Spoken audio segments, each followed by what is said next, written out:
नमस्कार, कैसे हैं आप लोग? आशा करता हूँ कि आप सब लोग बढ़िया होंगे और हम आज फिर नए टॉपिक के साथ आप लोगों से रूबरू हुए हैं, मुलाकात हुई है। तो शुरू करने से पहले बता देता हूँ कि यश आईक्यू मेरा यूट्यूब चैनल है। तो अभी तक अगर आपने सब्सक्राइब नहीं किया है तो उसको सब्सक्राइब करिए, जिससे कि जो भी मैं वीडियो डालूँ आपको नोटिफिकेशन मिले। और कंसल्टेशन और क्लासेस दोनों अवेलेबल है। कंसल्टेशन चाहिए होगी तो और क्लासेस चाहिए होंगी तो आपको इस वाले नंबर पर कॉल करना पड़ेगा। ये नंबर आपको मेरी प्रोफाइल पे भी दिख जाएगा, लिंक में भी मिल जाएगा और जहाँ देखोगे वहां पर इंफॉर्मेशन मिल जाएगी। हमारा जो नए बैचेस जो शुरू होने वाले हैं वो 7 अगस्त से शुरू होंगे। हर महीने हमारी कोशिश रहती है कि हम नए बैच से आएं और यहाँ पर आप एनरोल कर सकते हैं। कंसल्टेशन जिनको चाहिए होगी वो कंसल्टेशन के लिए भी हमें बुक कर सकते हैं। तो चलिए ज्यादा टाइम जाया नहीं करते हैं, इंटरेस्टिंग टॉपिक होने वाला है। और ये टॉपिक जो जरूरी है, क्यों मैं जरूरी कह रहा हूँ, क्योंकि आपको ये पता लगेगा कि एक आम इंसान जो होता है ना वो बातों पर चलता है। एक आम इंसान भरोसे पर चलता है। एक आम इंसान रिसर्च पर नहीं चलता है। एक आम इंसान बहुत किताबें नहीं पढ़ता है, वो इंसान पढ़ने की कोशिश करता है। और जब वो दुनिया में कदम रखता है तो वो दुनिया उसको खाने के लिए दौड़ती है। जैसे ही आप घर से बाहर निकलेंगे, काफी बार घर में दिक्कत होती है तो बाहर भी मिलती है। लेकिन अमूमन जब भी आप बाहर दुनिया में भ्रमण करोगे, जब दुनिया को देखोगे, तो आप उसमें एक चीज पाओगे कि इंटरेस्ट और प्रॉफिट, ये दो चीजें हैं जिस पे दुनिया काम करती है। इमोशंस पे दुनिया काम नहीं करती है। अगर आप बहुत इमोशनल और सेंसिटिव आदमी और औरत हो तो आप देखोगे कि आजू बाजू में आपने सबसे ज्यादा नुकसान झेला होगा, क्योंकि दुनिया प्रॉफिट पे चलती है, इंटरेस्ट पे चलती है। अगर आप बहुत काबिल हो तो फिर दुनिया आपके पीछे ही है। तो मैं एक चीज समझाना चाहता था कि आम इंसान जो है ना वो बहुत जल्दी शोषण हो जाता है उसका। उसकी भावनाओं का हरण होता है, उसके इमोशन से खेला जाता है और कैसे जिंदगी खराब हुई जाती है। ठीक है, कैसे एक्टिंग से दुनिया खराब हो रही है। लोग एक्टिंग कर रहे हैं, लोग अपने चेहरों को एक मुखौटों के पीछे छुपा के रखे हुए हैं। तो इस पूरी स्टोरी से हम जानेंगे कि ये स्टोरी क्यों इतनी दिलचस्प होने वाली है। देखिए ये हमारी एक क्लाइंट थी। तो वो अपनी बच्ची के सिलसिले में आई थी, उनकी बच्ची के डिवोर्स के सिलसिले में आई थी। तो हम वही डिस्कस करेंगे कि ऐसा क्या हुआ, क्या नहीं हुआ। देखिए मैं अक्सर आपको बताता हूँ कि आप कोई भी मैरिज करिए, अरेंज मैरिज करिए, लव मैरिज करिए, जो भी करिए, आप खुश रहिए, हम तो ये चाहते हैं। लेकिन देखिए, जब भी बात हिंदुस्तान की अरेंज मैरिज की हम करेंगे, जब भी अरेंज मैरिज की बात होगी तो ये एक तरह का जुआ है। देखिए जिंदगी तो वैसे पूरा जुआ ही है। चल जाए तो बढ़िया है, ना चले तो बड़े दुख के संकट घिरे रहते हैं, दुख के बादल हमेशा आपको घेरे रखते हैं। लेकिन अरेंज मैरिज एक ऐसा कॉन्सेप्ट है जो कि अभी हमारा पुराने सभ्यता वाला कॉन्सेप्ट नहीं है। बहुत से लोगों को ये लगता है कि हमारी कल्चर का पार्ट है। देखिए इसमें ऑफेंड होने वाली बात नहीं है। लेकिन आप वैदिक सभ्यता में जाएंगे, आप वैदिक काल में जाओ, पुराने टाइम में जाओ, तो ये तरह की सोसाइटी आपको देखने को नहीं मिलेगी, जहां पर आपको जाति भी देखने को नहीं मिलेगी। क्लास जरूर मिलेगी, क्लास मिल सकती है। जब आप इंडस वैली सिविलाइजेशन को भी अगर आप लोगों ने पढ़ा होगा तो वहां पर कास्ट बेस्ड सोसाइटी नहीं है, क्लास बेस्ड सोसाइटी आपको मिलेगी।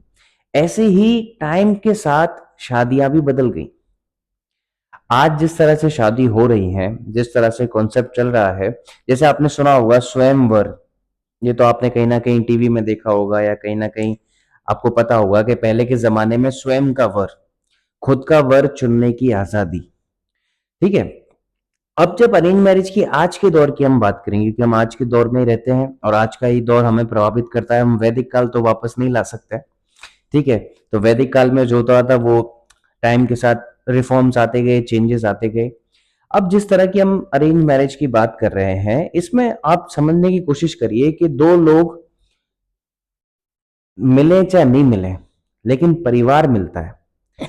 अब मेरा भी एक सवाल बड़ा अजीब सा रहता है, सबसे रहता है कि कोई भी हलवाई अपनी मिठाई की बुराई नहीं कर सकता।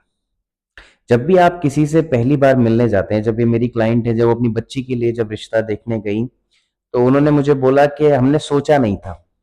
ये बड़ा एक कॉमन सा सवाल होता है अरेंज मैरिज में कि हमें पता नहीं था कि ऐसा लड़का निकलेगा या ऐसी लड़की निकल जाएगी, है ना। हमसे तो बड़ी प्यार से बात हुई थी, बड़े तौर तरीके से अदब, तहज़ीब, तमीज़ से बात करी थी और देख के लगा था कि ये लड़का ऐसा है, वो लड़की वैसी है और ये क्या हुआ? देखिए, मैं आपको एक बात बताऊँ कि आप बड़ी स्वाभाविक सी बात है, अगर आप किसी से पहली बार मिलने जा रहे हैं, चाहे उसके घर जा रहे हैं, चाहे बाहर जा रहे हैं, कोई भी आपको ये बताने नहीं वाला है कि वो कैसी है और कैसा है। उसका स्ट्रक्चर नहीं आपको पता लगेगा। और जो मासूम लोग होते हैं, अक्सर क्या होता है कि देखिए ये बड़ी एक डिबेटेबल कॉन्सेप्ट है कि काफ़ी बार माँ-बाप बच्चों की लाइफ़ खराब कर देते हैं, उनको पता नहीं लगता। तो बच्चे भी माँ-बाप की लाइफ़ खराब कर देते हैं, उनको भी पता नहीं लगता। क्योंकि हमारी जो एक्शंस हैं, उनके रिज़ल्ट क्या आएँगे वो हमें पता नहीं रहता है। आपने कोई कर्म किया, अब उस कर्म का फल क्या है वो आपको नहीं पता। अब ऐसा भी नहीं है कि देखिए जब से मैंने एस्ट्रोलॉजी इस सब्जेक्ट में जब से मैंने रुचि दिखाई तो मैं एक चीज़ तो समझा कि हर बार अच्छी कर्म का फल अच्छा नहीं होगा और ऐसा भी नहीं होगा कि आपने बुरे कर्म करे तो मतलब बुरा भी हो रहा है। मैंने काफ़ी ऐसे लोग देखे और काफ़ी ऐसे हज़ारों चार्ट देखे हैं जहाँ पर देखिए ये तो एथिकल वे ऑफ लाइफ है कि आप अच्छा ही करिए और मानवता को जितना बेहतर कर सके उतना बेहतर करिए। लेकिन जिस वक़्त में हम रहते हैं और पुराने वक़्त में भी, ये कहना गलत होगा कि सिर्फ़ कलयुग पे ही डाल देना हर बात के सब कलयुग की वजह से। हर युग में शोषण हुआ है, हर युग में युद्ध हुए हैं, हर युग में दिक्कतें बनी रही हैं। लेकिन हम ये नहीं कह सकते कि साहब जब बुरे के साथ अक्सर हम अच्छा देखते हैं कि कोई इंसान ने बहुत बुरा कर रहा है, लेकिन उसके साथ अच्छा हो रहा है और कोई इंसान बहुत अच्छा कर रहा है लेकिन उसके साथ बहुत ज़्यादा बुरा होता है। तो ये हम एस्ट्रोलॉजी में पता लगा लेते हैं क्योंकि जो आप एक्शन करे हो, मैंने बोला ना हम उसको टेस्टिंग कर लेते हैं कि क्या वक़्त में आप रनिंग हो, कैसे क्या दशा-भुक्ति अंतर क्या है। तो ख़ैर जब इन्होंने अपनी बेटी के लिए रिश्ता देखा तो इनको लड़का पसंद आया जो अमूमन जिस कल्चर में चीज़ें हुई, बातें हुई, ठीक है, सब कुछ बढ़िया था।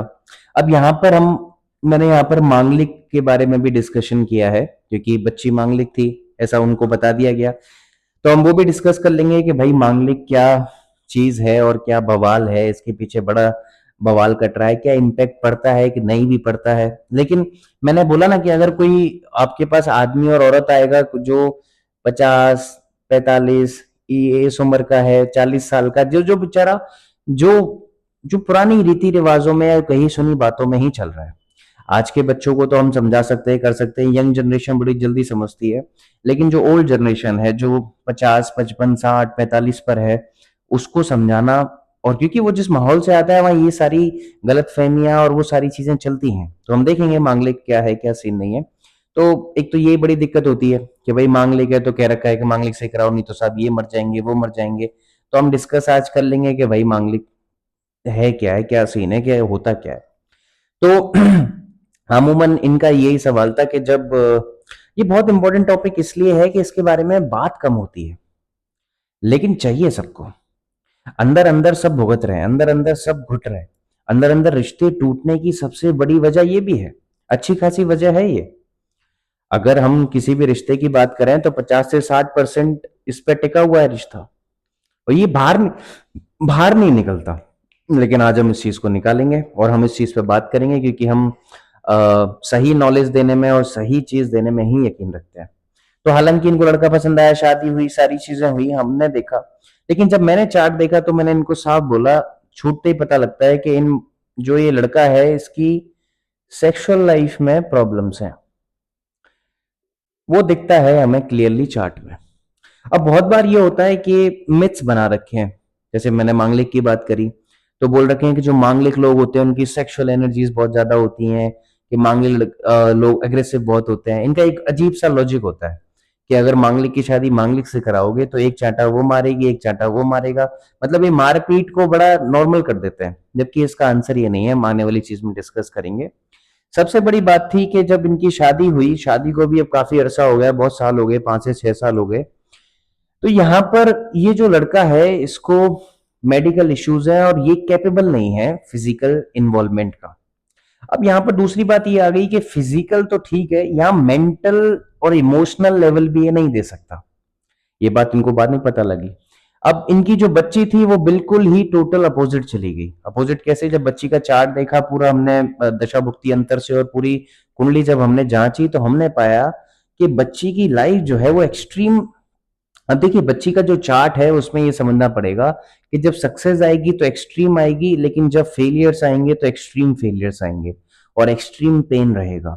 अब वो दशा भुक्ति अंतर से ही यहाँ पे हमें समझ में आता है। अगर दशा भुक्ति अंतर अच्छा लगा तो करियर में, रिलेशनशिप में ओवरऑल सारी ग्रोथ होगी। लेकिन ऑब्वियसली बात है, जब डिवोर्स होने जा रहा है, लिटिगेशन का टाइम चल रहा है, तो इन्होंने म्यूचुअल डिवोर्स साइन किया है। तो यहाँ पर जो इनका टाइम जो चला है वो काफी साल से बहुत अच्छा टाइम नहीं चला, जहां पर बच्ची को इमोशनल प्रॉब्लम्स बहुत आने लगी। लेकिन दोनों चार्टों में अंतर देखिए, दोनों कुंडली जब मैच मेकिंग करते हैं तो ये कुंडली मैच मेकिंग नहीं होनी थी, क्योंकि इनमें पर्सनैलिटी क्या है कि लड़की यहाँ पर हर चीज से सेक्रीफाइस करने को रेडी है। उसने अपनी माँ को बताया, इतनी इमोशनल बच्ची है, इतना इमोशन है इस बच्ची में कि इसने तक बोला कि कोई बात नहीं, अगर फिजिकल वाली बात नहीं है पर फिर भी मैं ये शादी कैरी ऑन करना चाहती हूँ। अगर वो मुझे इमोशन सपोर्ट भी नहीं देगा, फिजिकल सपोर्ट भी नहीं देगा, मेंटल सपोर्ट भी नहीं देगा, लेकिन मैं फिर भी अपनी जिंदगी बिताने के लिए तैयार हूँ। ये वही इंसान कह सकता है जो जिसके अंदर भावना है और इमोशंस हैं। लेकिन जब हम महाशय की कुंडली देखते हैं तो वहां पर हमें दिखता है एक अकड़ का पुतला। अकड़ देखिए, अकड़ जो है वो पॉजिटिव रहे, ईगो अगर पॉजिटिव है तो वेल एंड गुड जाता है, लेकिन ईगो अगर नेगेटिव हो जाती है तो उसको फिर अपने अलावा दूसरा दिखता ही नहीं। जैसे कि आजकल तो जबरदस्ती सेल्फ लव का चूर्ण बांटा जा रहा है, कंपनियां लगी पड़ी हैं, लोग लगे पड़े हैं कि सेल्फ लव करो, सेल्फ लव करो। देखिए इंसान जब से बना है उसने सिर्फ सेल्फ लव ही किया है। उसने पहले अपने बारे में ही सोचा है और अपने बारे में सोचते सोचते, प्यार करते करते आज इंसान इस कगार पर है जहां पर रिश्ते खत्म हो चुके हैं, फाउंडेशन सारी उखड़ चुकी हैं और एथिकल चीजें सारी खत्म हो चुकी हैं। सिर्फ झूठ, फरेब और इन्हीं चीजों से चल रहा है। इंसान ने खुद को ही तो प्यार किया है। इंसान ने कभी अपने कंफर्ट जोन से हट के दुनिया को प्यार नहीं किया, दुनिया के लिए किया नहीं। उसने हमेशा अपने आप को प्यार किया और खुद के बारे में ही सोचा। सेल्फ सेंटर्ड अप्रोच, जिसको आजकल सेल्फ लव के नाम से भी जाना जाता है। देखिए अगर आप आए हैं यहाँ पर तो पैसा, मैं हमेशा बोलता हूँ, सर्वाइवल के लिए बहुत जरूरी है, क्योंकि पैसा जो है वो आपको कंफर्ट देगा, सुख की गारंटी नहीं है। सुख और कंफर्ट हम पहले वाली वीडियो में डिस्कस कर चुके हैं वो टॉपिक। ये कंफर्ट और सुख अलग अलग चीजें होती हैं। तो कंफर्ट जो है वो पैसे से आएगा, लेकिन आप यहाँ पर इमोशन जीने आते हैं। कुछ ख्वाहिशें होती हैं जो आप अपनी फुलफिल करने आते हैं। ठीक है, पैसा कमाना चाहिए, अच्छी बात है, कंफर्ट के लिए बहुत जरूरी है। लेकिन यहां पर जब हमने चार्ट देखा, जब चीजें डिस्कस करी, तो हमने ये पाया कि लड़के में इमोशनल जो सपोर्ट है वो है ही नहीं। इतना सा भी उसके डेड इमोशंस हैं, उसको कोई फर्क नहीं पड़ता, कोई रिग्रेट नहीं है उसने कितना लॉस किया। यहां पर लड़का फिजिकली, जिसको हम बोलते हैं, वो डिसेबल है, वो फिजिकल इंटीमेसी नहीं कर सकता और ये सही भी नहीं होगा। सबसे बड़ी दिक्कत की वजह ये बनी कि बच्ची ने ये आग्रह रखा कि हम इसका इलाज करवाएंगे, फिजिकल, उसका मेंटल का, लेकिन इलाज तो जब कोई करवाए और उसका कोई स्कोप भी नहीं दिख रहा है आने वाले टाइम में। जब मैंने दशा भुक्ति अंतर से भी देखा, टाइम जांच के भी देखा कुंडली में, तो कोई फर्क नहीं पड़ेगा। और यहाँ पर जिस टाइम पीरियड में लड़का चल रहा है उसने साफ ये बोला कि तू म्यूचुअल डिवोर्स पकड़ और तू अपने रास्ते चल, मैं अपने रास्ते, मेरा छोड़ दे, मैं देख लूंगा अपनी। यहाँ से ये चीज हमने चार्ट में जब हमने डिस्कस करी, जब हमने देखा कि ये डेड इमोशन की निशानी है, जहां पर इमोशन ही खत्म हो गए, जहां पर आपको ये फिक्र नहीं है कि सामने वाले की जिंदगी आपकी वजह से खराब हो रही है, लेकिन आप सिर्फ अपने बारे में सोच रहे हो, आपकी अकड़ सबसे ज्यादा हो गई। अब यहाँ पर पंडित जी या उन जो लोग थे जिन्होंने, जो ज्योतिष करते हैं या जो भी है, जिनको आप बोलते हो जिस नाम से, तो उन्होंने ये बोला कि साहब मांगलिक हैं, दोनों मांगलिक की कंपेटेबिलिटी है। अब आप बताइए, दोनों मांगलिक हैं और कहाँ है सेक्सुअलिटी, खत्म है बुरी तरह से। तो ये चीज तो कहना ही अजीब हो गया कि जो मांगलिक लोग होते हैं उनमें सेक्सुअल चीज ज्यादा होती है, वो तो चार्ट जांचना पड़ता है। अब मांगलिक की भी हम बात करेंगे तो मैंने उनको भी समझाया। देखिए मांगलिक जब भी हम चेक करते हैं तो तीन तरह की कुंडली से चेक करते हैं। तीन तरह की कुंडली, पहले जो है लगन कुंडली जिसको आप D1 बोलते हो, दूसरी चंद्र कुंडली और तीसरी वीनस, जो है वीनस कुंडली। अब यहाँ पर मैंने यहाँ समझाने के लिए यहाँ पर एक लगन ले लिया है, एरीज लगन लिया है, कालपुरुष की कुंडली है। अब यहाँ पर आप देखेंगे कि चंद्रमा जो है वो छठे भाव में है, तो फिर हमने यहाँ से चंद्र कुंडली बनाई और वीनस यहाँ पर कैप्रिकॉन जो राशि है उसमें है, तो हमने यहाँ पर वीनस कुंडली बनाई। अब यहाँ पर हम मांगलिक का भी थोड़ा समझ लेते हैं कि अगर मंगल 1, 4, 7, 8 और 12, 1, 4, 7, 8, 12 भाव में बैठा है, हाउसेस में बैठा है, तो इसको मांगलिक कहा जाता है। लेकिन साउथ में, अगर हम नॉर्थ में हैं तो नॉर्थ इंडियन की बात करेंगे। अब साउथ में ये बोला गया है कि एक हाउस और इसमें ऐड किया गया है, जिसको हम सेकंड हाउस कहते हैं, द्वितीय भाव। अगर मंगल आपका प्रथम भाव, द्वितीय, चौथे स्थान, सप्तम, अष्टम और 12वें भाव में बैठा है, तो वो मांगलिक कहलाता है। अब यहां पर भी हम चंद्र कुंडली से भी देखेंगे इन्हीं भावों को, और वीनस कुंडली को, वीनस जो शुक्र कुंडली है उससे भी हम इन भावों को देखेंगे, जहां पर हम मंगल को जांचेंगे। अब आप देखिए 12 भाव है, 1 से लेके 12, 12, 12 हाउसेस, कितने हमारे हाउस कवर हुए? 1, 2, 3, 4, 5, 6, मतलब 6/12, 6/12 मतलब 50%, मतलब 50% यहां से मांगलिक निकले। अब 50% यहां से, 50% यहां से, 50% यहां से, तो साहब ये बन गया 150%, तो सारे ही मांगलिक हो गए। अब जो बचे, थोड़े बहुत बचे, लेकिन मुझे आप इतना बताइए कि इससे क्या हम उसका करेक्टर फॉर्म कर पाए? क्या हमें पता लगा? हमने तो एक जनरलाइज सी बात कर दी जो कि अप्लाई नहीं हुई। आपने बोला कि मांगलिक की सेक्सुअल एनर्जीज बहुत ज्यादा होती हैं, जो कि मैं काफी बार देखता हूँ ऑनलाइन, जब मैं बैठा रहता हूँ तो कोई कुछ भी बोल रहा है। तो कहाँ है? यहाँ तो दोनों मांगलिक थे जिनकी गुण भी मिलान करे, बढ़िया करे, बट फ्लॉप हो गई ना। अब वो डिवोर्स, अब वो यही पूछने आई थी कि इनका डिवोर्स, मैंने कहा बिल्कुल हो जाएगा, डिवोर्स हो जाएगा, म्यूचुअल डिवोर्स होगा दोनों की रजामंदी से। देखिए, एक तो आपको समझा देता हूँ रजामंदी क्या होती है, जिनको नहीं पता, कि एक जब हम केस लड़ते हैं तो फिर वकील करते हैं, तो हार जीत वाला सिस्टम होता है उसमें, या तो आप जीतोगे केस में या फिर हारोगे, या फिर कोर्ट के बाहर सेटलमेंट हो जाता है। ऐसे ही डिवोर्स में क्या है, जब पति पत्नी सामने आते हैं, कोई रिश्ता सामने आता है और वो म्यूचुअली डिवोर्स लेता है, कहीं नहीं जाता है, घर पे बैठ के पेपर पे साइन करके 2 मिनट में वो काम हो जाता है, उसको म्यूचुअल डिवोर्स बोलते हैं। उसमें ज्यादा झंझट नहीं होते लॉ कानून वगैरह के, आप वकील करो, लड़ाई झगड़ा करो, ऐसा करो, तो इनका म्यूचुअल डिवोर्स होने की पूरी पूरी कंडीशन है। और यहाँ पर जिम्मेदारी जो है वो पल्ला झाड़ दिया गया है उस आदमी की तरफ से। अब इनका ये भी सवाल था कि उसकी रीमैरिज के लिए, सेकंड मैरिज के लिए भी बच्ची का, तो उनको भी वक्त बता दिया गया था कि आप फिक्र मत करिए, जिस दशा भुक्ति अंतर में और जिस तरह से इनका चार्ट है उसमें इनको सेकंड पार्टनर जल्दी मिलेगा और स्टेबिलिटी में मिलेगा। लेकिन मैंने उनको 2-3 चीजें समझाई कि 1 साल का एटलीस्ट गैप दिया जाए, बच्ची को टाइम दिया जाए, क्योंकि जिस दशा में वो है, वो दशा वहां पर बहुत ज्यादा फ्रस्ट्रेशन, क्योंकि इमोशनली डाउन, मैंने बताया ना कि बच्ची में इतने इमोशंस हैं जो उसको इमोशनली डाउन करते हैं, और ये ऐसा उसके लिए इतना आसान नहीं है भूल जाना, क्योंकि उसके डिक्शनरी में मूव ऑन जैसा कुछ नहीं है। तो उसको थोड़ा वक्त दीजिए। हालांकि उसको जो टाइम मिला है वो टफ जरूर मिला है, लेकिन फिर भी हमने जब थोड़ा सा और चार्ट देखा, कुंडली जांची, तो हमने ये देखा कि कैसे करके उसके कुछ साल जो है, 3-4 साल जो है, वो स्टेबिलिटी के साल हैं, स्टेबल हो जाएगी। हालांकि फ्रस्ट्रेशन रहेगा, वो उनको उस तरह की रेमेडी मैंने दे दी जो फॉलो करनी है, कि क्या करवाना है क्या नहीं करवाना है, लेकिन मेजरली इनके सेटलमेंट रीमैरिज के हो जाएंगे।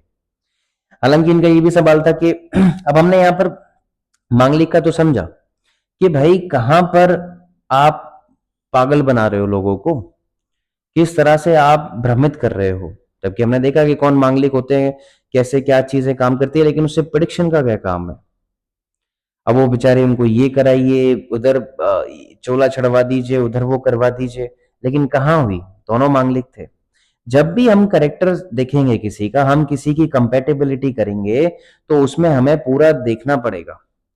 बहुत से सवाल लोगों के आते हैं कि हम मांगलिक हैं, हमारा पार्टनर मांगलिक नहीं है, कर सकते हैं। देखिए, हम तो कंपेटेबिलिटी चेक करके देखते हैं, जब इंसान अच्छा होगा तो कोई उसमें इशू नहीं है।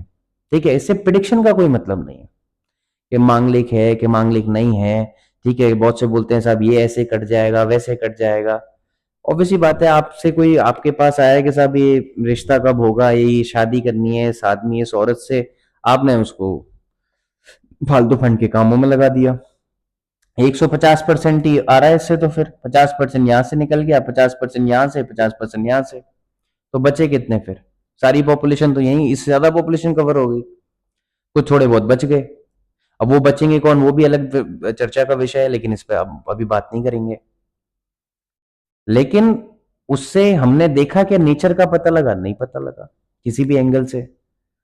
तो ये चीज जो है वो बंद होनी चाहिए, इस चीज पे चर्चा करनी चाहिए आप लोगों को। जब आप पूछने जा रहे हो, जहां भी आप जाते हो, तो आप कोशिश करिए कि आप उनसे वार्तालाप करिए और उनसे जवाब मांगिए।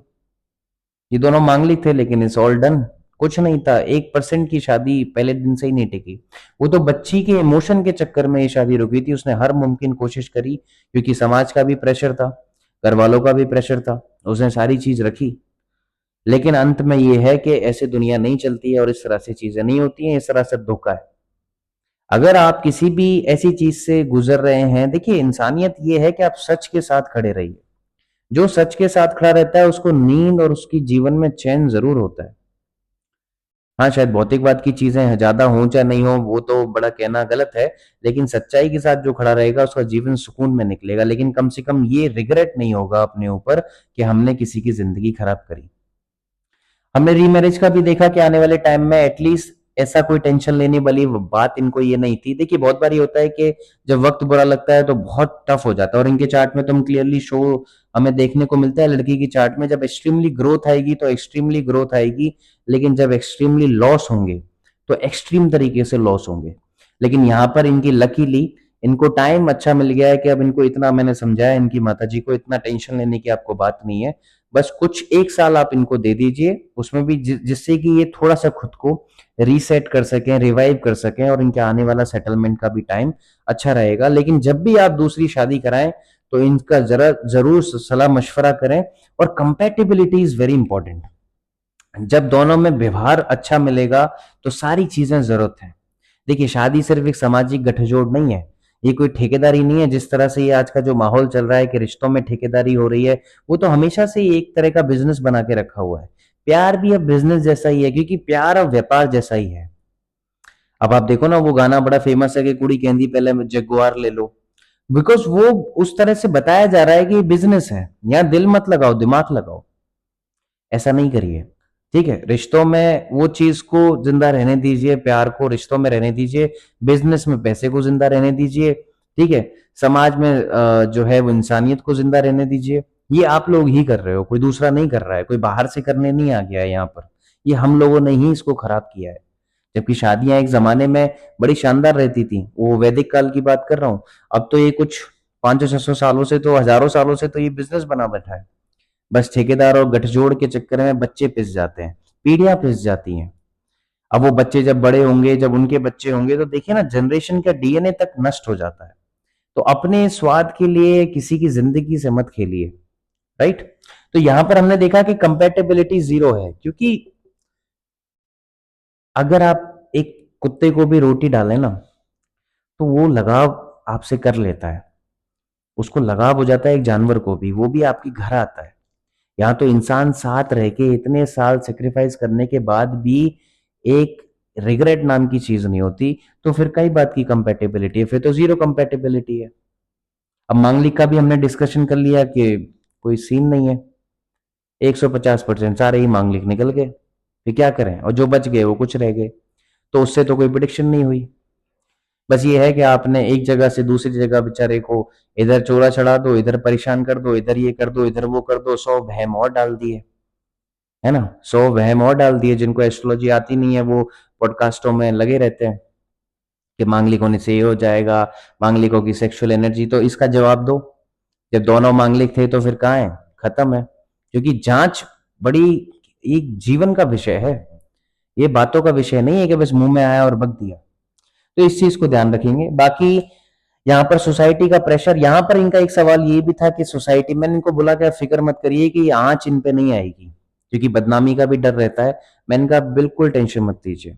अगर वक्त खराब चलता है तो सारी चीजें होती हैं, लेकिन वक्त जब सही होता है तो सही वक्त में आपकी अच्छी चीजें ही ऊपर आती हैं, आपकी खराब चीजें इतनी ऊपर नहीं आती हैं। तो इनके साथ भी हुआ। मैंने कहा आप टेंशन मत लीजिए, सोसाइटी का प्रेशर मत लीजिए, इतना नुकसान नहीं होगा, इमेज का बिल्कुल आप टेंशन मत लीजिए। दूसरा इनका था सेटलमेंट इन अब्रॉड, ठीक है, विद जॉब एंड ऑल। इनका टाइम जॉब के लिए भी कुछ 6-7 महीने के बाद से चीजें, अभी ये अब्रॉड रहती हैं, ये अब्रॉड की सिटीजन है, इनकी जो बच्ची है वो विदेश में सेटल है, विदेश में रहती हैं और वहीं की सिटीजन है, वहीं की नागरिक हैं। तो मैंने इनको ये बोला कि जॉब में थोड़ा बहुत अभी लोचा रहेगा, जिस तरह से आप 3-4 महीने के बाद स्टेबिलिटी विल कम, और बिजनेस करने के भी योग इनके बनते हैं। तो इन्होंने पूछा भी था, बिजनेसमैन का बिल्कुल कर सकते हैं, और जिस चीज से रिलेटेड बिजनेस कर सकते हैं उस चीज का भी हमने डिस्कशन किया। तो हालांकि हमने चीजों को जाना कि एक बहुत इमोशनल और सेंसिटिव इंसान जब एक ऐसे इंसान से मिलता है कि जिसको समझाना मुश्किल है, जिसके अंदर इमोशंस मुश्किल हैं, जो बिल्कुल ही डेड है, इमोशनली भी डेड है और फिजिकल भी डेड है। बच्ची की ये डिमांड नहीं थी, बच्ची ने ये बोला कि अगर फिजिकल सुख नहीं है तो कोई बात नहीं, मैं रुक सकती हूँ, क्योंकि वो बच्ची के अंदर उतनी ताकत थी, उतनी क्षमता थी, लेकिन जिस तरह से उसको खत्म किया गया या जिस तरह से उसकी भावनाओं के साथ खेला गया, वो बिल्कुल भी गलत है। मैंने देखा है कि अक्सर समाज अक्सर इन चीजों को छुपा लेता है और बाद में ये बड़ी पीढ़ी दर पीढ़ी नुकसान करती है। देखिए, सच्चाई के साथ रहिए, चाहे आप अकेले रह जाएं, लेकिन सच के साथ रहेंगे तो आप कभी अकेले नहीं रहेंगे। तो ये वीडियो आई होप कि आपके बहुत सारे डाउट्स क्लियर हुए होंगे, और सेशन के लिए और कंसल्टेशन के लिए मैंने नंबर लगा दिया है, यहाँ पर आप नंबर देख सकते हैं। यश IQ यूट्यूब पर आप मुझे फॉलो करेंगे फॉर मोर इंटरेस्टिंग अपडेट्स, और ऐसी स्टोरीज के साथ हम मिलेंगे। बाकी आप अपनी कमेंट में अपनी राय जरूर देंगे। और नया बैच मैंने जो कि आपको बताया, हमारे पास 2 बैच हैं। पहला जो बैच है हमारा टैरो रीडिंग का है, जहाँ पर हम कार्ड्स के बारे में पढ़ते हैं और प्रेडिक्शन देते हैं कार्ड से, जिसके बारे में बहुत शानदार चीज है। दूसरा, हमने वैदिक न्यूमरोलॉजी का कोर्स भी लॉन्च किया है। तो ये दोनों कोर्स हैं, अगर आपको सेपरेट पढ़ाई करनी है तो आप टैरो बैच में पढ़ सकते हैं, और वैदिक न्यूमरोलॉजी कोर्स करना है तो वो भी सेपरेट है। चाहें तो दोनों आप कंबाइंड करके भी ले सकते हैं कि आपको दोनों ही पढ़ने हैं, तो वो भी अवेलेबल है। और बाकी आप जानकारी के लिए मुझसे कंसल्ट कर लेंगे, आप मुझे मैसेज कर लेंगे या कॉल कर लेंगे। 7 तारीख से कोर्स शुरू हो रहा है, 7 अगस्त से। तो कोशिश करिए, लिमिटेड सीट्स हैं, खुद को एनरोल करिए, और जबरदस्त तरीके से हम पढ़ाई करेंगे और एक एक चीज को बारीकी से और डीप एनालिसिस के साथ जाएंगे। Thank you so much for watching my videos, और काइंडली इसको जरूर शेयर करेंगे अपने परिजनों में, अपने यार दोस्तों में, और अपने फैमिली फ्रेंड्स जो भी है उनमें जरूर शेयर करेंगे, लाइक जरूर करेंगे। Thank you so much. Thank you.